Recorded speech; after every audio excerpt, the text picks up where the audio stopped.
Olá, boa noite. Em uma semana surgem mais de 900 casos de notificação de dengue em Uberlândia. UFO organiza eventos sobre educação especial e inclusão escolar. No estúdio, a gente fala do mercado de leite brasileiro, concorrência com produtos importados, qualidade no processo de produção e muito mais. O Jornal da UFO está no ar.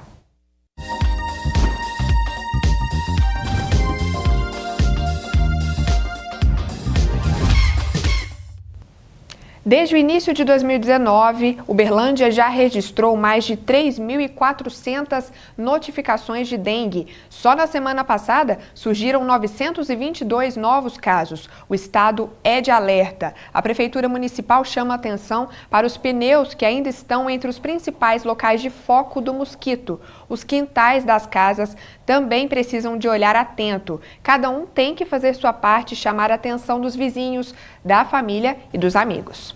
Acontece até amanhã na UFO um evento para falar de inclusão escolar e educação especial. Nossa equipe acompanhou a programação de hoje. Vamos ver.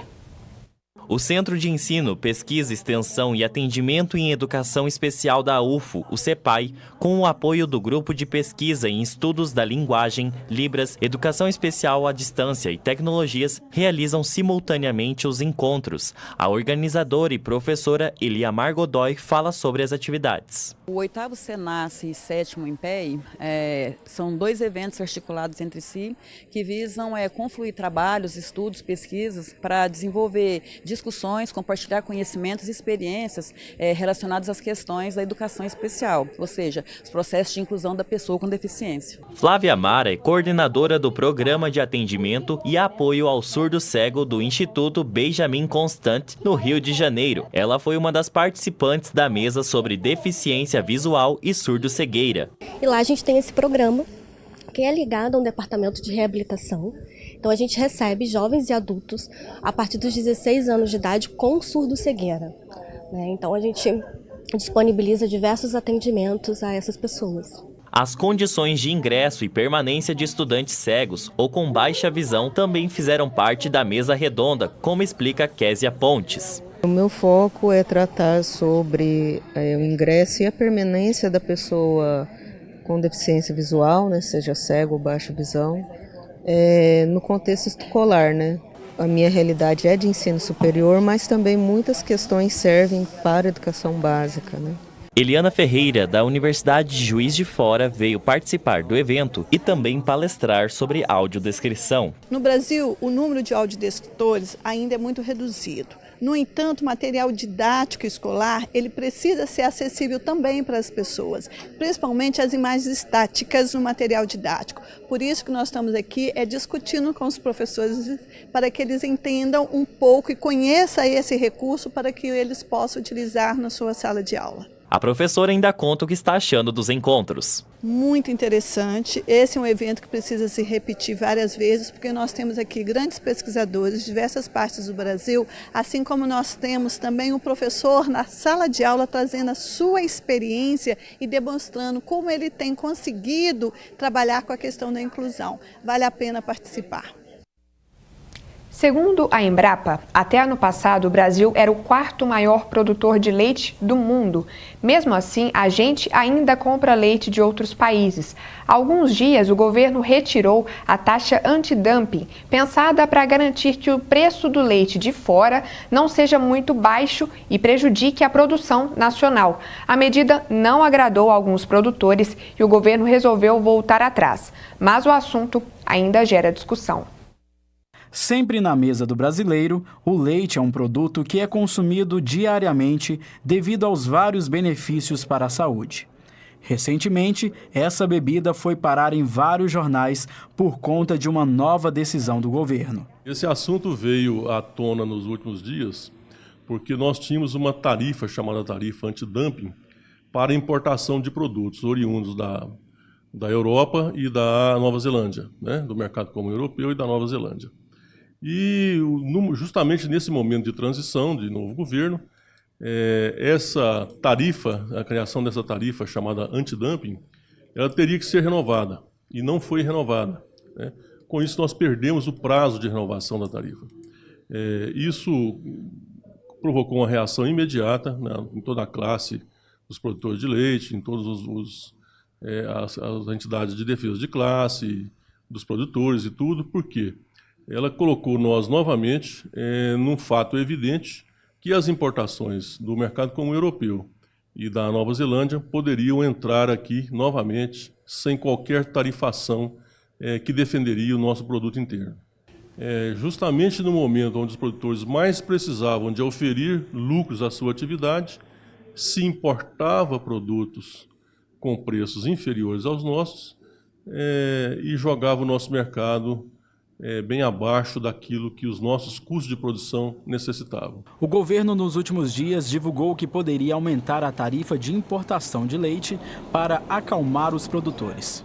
Criou-se a tarifa antidumping e ela, nesse momento, então, teve que ser revista. Ela caiu, né, nesse momento, e a expectativa nossa é que o governo já voltou atrás nisso, e o que ele vai criar uma nova tarifa que vai compensar a tarifa que existia anterior.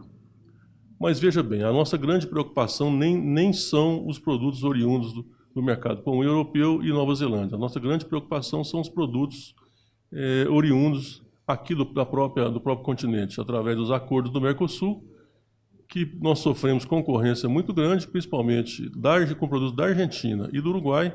Nesta fazenda, que fica a quase 100 quilômetros de Uberlândia, a produção de leite vem crescendo nos últimos anos. Atualmente nós estamos com um rebanho de 900 vacas em lactação, uma média de produção de 23, 24 litros, o que corresponde a quase 20 mil litros diários, né? E o rebanho é formado por os animais da raça Girolando e Gir Leiteiro, e que a gente já trabalha nessa atividade há aproximadamente 8 anos. Depois de o presidente Jair Bolsonaro anunciar no Twitter que o governo manteria o nível de competitividade do leite em pó com outros países, a equipe econômica estuda como fazer isso dentro das normas da Organização Mundial do Comércio e sem envolver o Mercosul ou outros países. O produtor de leite avalia o chamado antidumping. Acho que é uma questão de sobrevivência do setor leiteiro no Brasil. O presidente Bolsonaro agiu corretamente, rápido, assim como a população, na verdade, os produtores esperam, né? Porque essa situação de liberar o mercado para que o leite da União Europeia ou de outros mercados fora o Mercosul invadam o Brasil dessa forma, traria um colapso na produção leiteira, uma vez que o custo de produção do Brasil é muito elevado, dado a carga tributária que é altíssima. Com essa nova decisão, os produtores de leite e empresários esperam um resultado positivo do setor leiteiro. No entanto, a gente ainda precisa lembrar que o Brasil é inundado por leite também do Mercosul, da Argentina principalmente e do Uruguai. No mês de janeiro, na verdade, deste ano, as importações de leite provindas da Argentina são o dobro do ano passado. A nossa expectativa é que venhamos também estabelecer regras para a importação de produtos oriundos do Mercosul, principalmente a Argentina e o Uruguai. Bom, para falar sobre o assunto, a gente recebe hoje a Maria Aparecida Rodrigues, professora da Faculdade de Medicina Veterinária da UFO. Boa noite, Maria. Boa noite. E o Felipe Prado, professor do Instituto de Economia e Relações Internacionais da UFO. Boa noite, Felipe. Boa noite. Começo com você, Felipe. Por que o governo decidiu tomar essa decisão de retirar a taxa antidumping pensando economicamente? Como a gente viu, o setor rapidamente se mobilizou para tomar uma ação contrária à medida do governo. Então mostra que o setor leiteiro, principalmente aqui, esses produtores locais reivindicarem ao governo a volta dessa tarifa por conta do produto do exterior ser muito mais barato.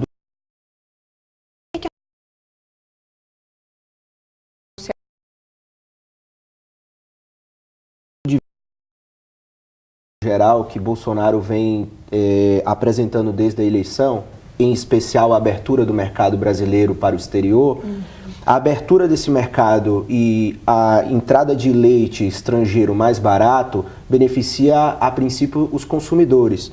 Só que como o nosso produtor ele não está preparado para a abertura de mercado, porque aqui no Brasil nós temos condições de produção diferentes, nós temos um custo de capital elevado, nós temos dificuldades na infraestrutura e uma série de outros fatores como o custo da mão de obra, que é relativamente mais alto, faz, portanto, com que os produtores aqui produzam mais caro.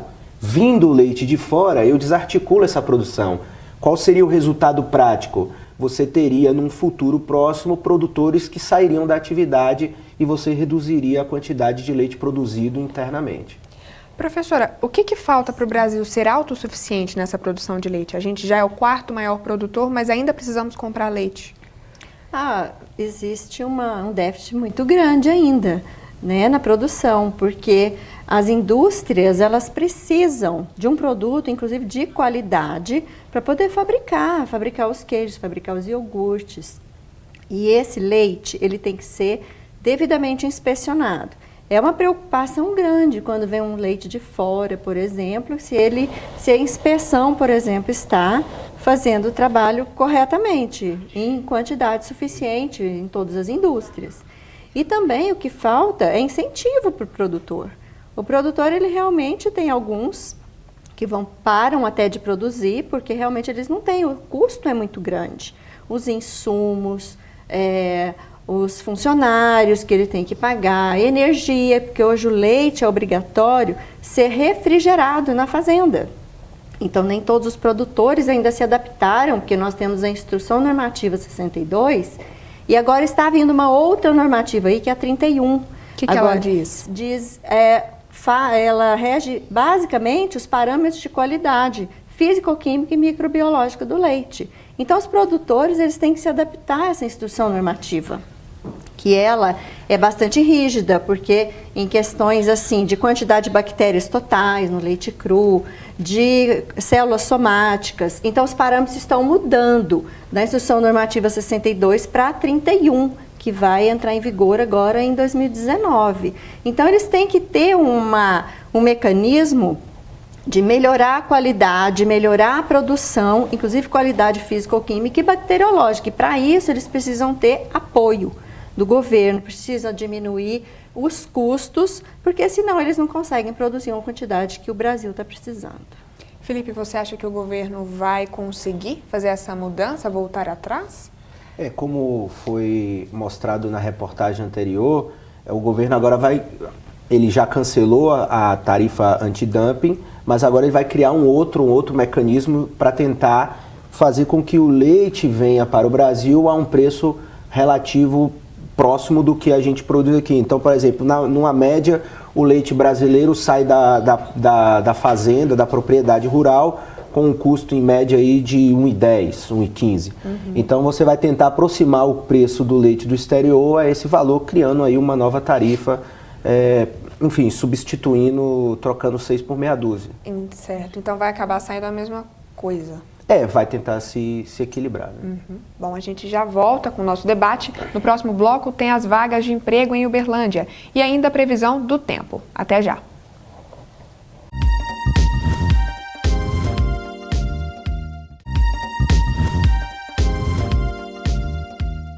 Estamos de volta e a chuva continua marcando presença aqui na região. Olha só.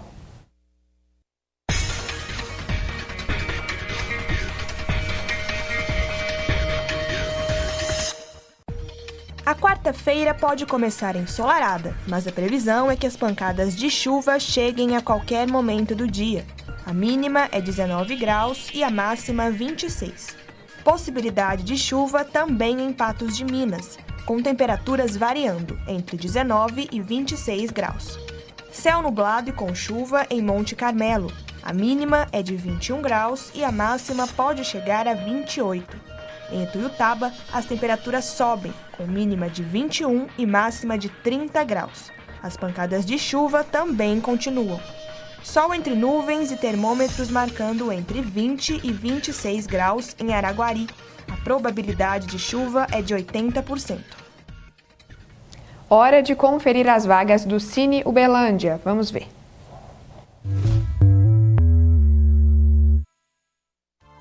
O Cine disponibiliza uma vaga para psicóloga. É preciso ter ensino superior completo e a empresa pede 6 meses de experiência, salário a combinar. Uma vaga para quem possui experiência como cozinheiro. O salário é de R$ 1.300 e para preencher a vaga não é necessário ter completado o ensino médio. Há também 17 vagas para operador de hipermercado. A empresa pede 6 meses de experiência e ensino médio completo, salário a combinar. Oportunidade para auxiliar técnico em operações. É preciso ter 6 meses de experiência, ensino médio completo e habilitação tipo B, salário a combinar. E para quem tem experiência como auxiliar técnico de eletricidade, o Cine disponibiliza uma vaga na área. É necessário ter ensino médio completo e o salário é de R$ 1.974. Você se interessou por alguma dessas vagas ou quer ter mais informações? O Cine fica na Avenida Nicomedes Alves dos Santos, número 136, no centro de Uberlândia. O horário de funcionamento é das 8 da manhã até 5 da tarde. Professora, a gente viu na reportagem o produtor comentando sobre o custo da produção lá fora ser mais barato do que o daqui. Como é que é o nosso sistema de produção? Ele ainda é muito oneroso? Ele é caro? Ele ainda é muito caro, porque o pequeno produtor, a maioria do leite que é produzido no Brasil, ela vem dos pequenos produtores. E os pequenos produtores, muitas vezes, eles não têm condições de se adaptar, como eu disse anteriormente, as instruções normativas, porque elas determinam o padrão de qualidade do leite. Se eles não têm condições de melhorar com relação à higiene de ordenha, é um parâmetro que é super importante, porque a indústria ela compra o leite por qualidade, ela faz o pagamento por qualidade.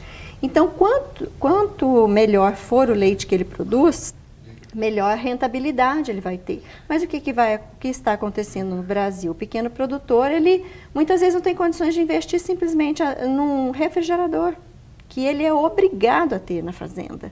Ele pode colocar o leite dele num tanque coletivo, que é chamado tanque comunitário.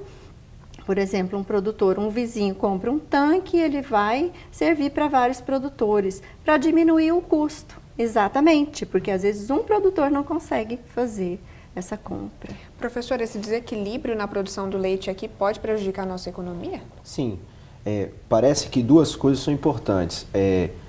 Você tem uma grande quantidade de empregos na cadeia produtiva toda, né? Da propriedade rural aos laticínios que produzem uma infinidade.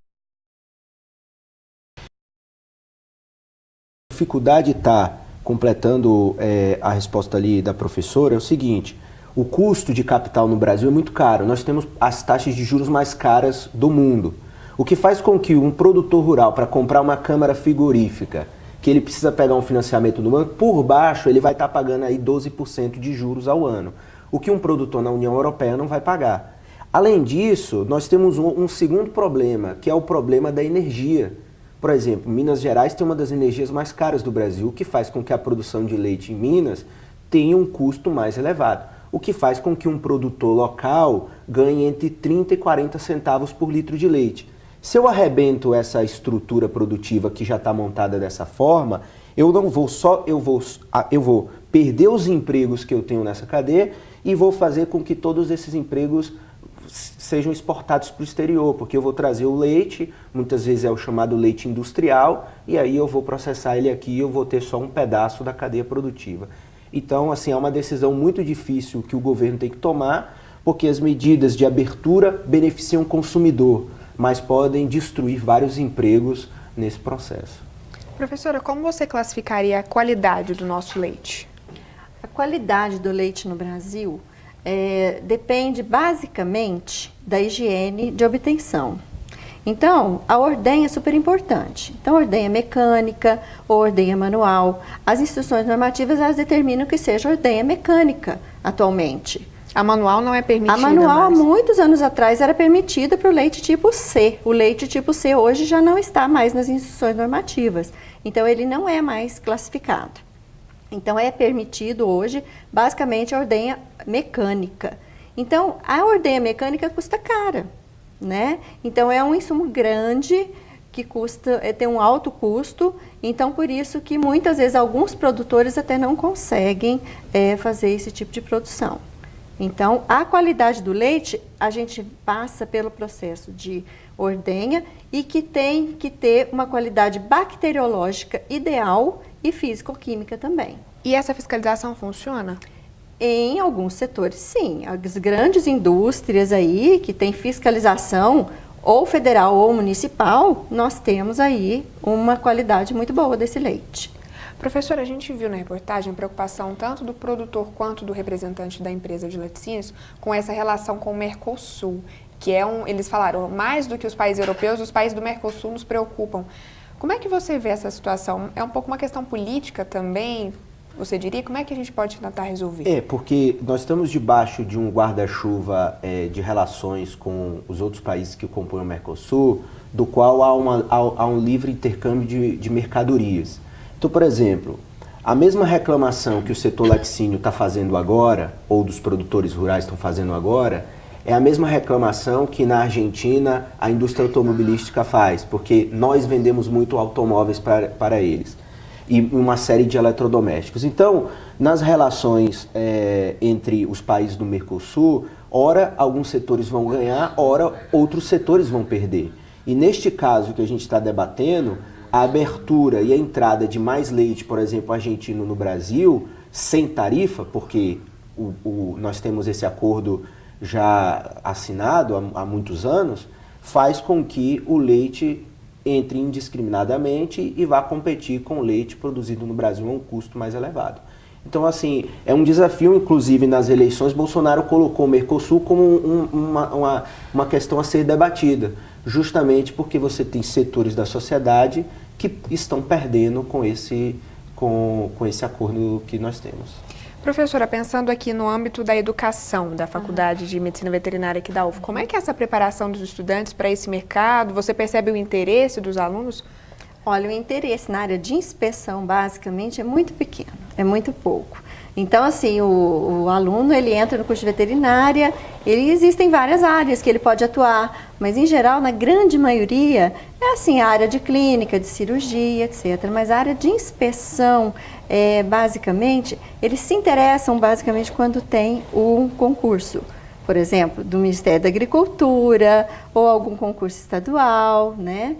Ou da prefeitura. Então, em geral, eles começam a se interessar quando existe alguma oportunidade. Certo. Professor, e o mercado consumidor aqui no Brasil, do leite, dos derivados, é significativo? Nós temos um setor, só a produção nacional gira em torno de 2,5 bilhões de leite, a depender do período de seca ou não. É um mercado, nossos produtos de laticínio são relativamente caros, por conta daquilo que a gente já discutiu aqui, mas é um mercado que permite, é um mercado que tem produtos que fazem parte da dieta brasileira e logo você tem ao longo dele uma cadeia. Como a própria professora citou, você tem no Brasil uma grande quantidade de pequenos produtores, então você alimenta uma cadeia de pequenos produtores rurais, principalmente nas cidades menores, não só do leite in natura, mas também dos seus derivados, como aqui em Minas você tem uma série de pequenos municípios que produzem queijo, você faz com que toda uma economia funcione em torno desse produto que é o leite, né? Então, é um produto importante que precisa ser preservado, inclusive porque faz parte da nossa dieta diária, né? Certo. Professor, e em termos de tecnologia na produção do leite, como é que a gente está aqui no Brasil hoje? A tecnologia está muito boa com relação principalmente aos produtos que são esterilizados, o caso do leite UHT, que todo mundo conhece como leite longa vida, o leite de caixinha, né? Uhum. Então é um produto aí que está bastante sendo um comércio muito interessante, porque é um leite que se mantém fora da geladeira. Ele pode se manter na caixinha fechada antes de ser consumido, ele pode se manter por em torno de 4 meses, em geral, sem precisar de refrigeração. Então, isso, para comércio, é muito bom. Então, em geral, é um leite que tem uma saída bastante boa. Agora, os derivados, os queijos e iogurtes também têm um potencial muito grande e um consumo muito grande, né? Só que eles têm um preço até elevado e também existe o processo da refrigeração adequada que tem que ser feita. Porque se um produto que tem que ser refrigerado se mantiver com uma refrigeração inadequada, nós temos as contaminações, às vezes. Uhum. Professor, como é que o mercado lá fora vê esse meio que um vai e volta que aconteceu aqui nessa questão do mercado, a nossa economia pode ser prejudicada? Na sua opinião, a gente comentou que é difícil, né, manter aqui um mercado bom para o produtor aqui, mas também ter essa relação ok com o pessoal lá fora? Eu acredito que para o mercado internacional, como por exemplo a Argentina, a própria Nova Zelândia e a própria União Europeia, eles possuem excedentes de produção. Então, se você não transformar o leite in natura em leite em pó, que é o que você consegue manter ele, você perde a questão da perecibilidade, ele vai durar mais, há um interesse em entrar no Brasil por meio dessas políticas de liberalização do mercado, porque nós temos um mercado aí por baixo de 200 milhões de consumidores. Então, para o mercado estrangeiro, que pode perder parte da sua produção, porque lá fora o consumo já é atendido e sobra, vir para o Brasil é uma alternativa para gerar novos lucros. E logo nós temos um mercado gigantesco para se consumir uma quantidade muito maior do que a gente consome hoje em dia. Professora, na sua opinião, o que seria ideal para os produtores de leite nessa situação? Olha, na situação atual, eu acredito que o principal é apoio do governo. É apoio do governo para que eles tenham os insumos mais baratos. Então, para aumentar a produção, ou até mesmo para ele não deixar de produzir, não deixar atividade, o governo ele tem que realmente dar um apoio.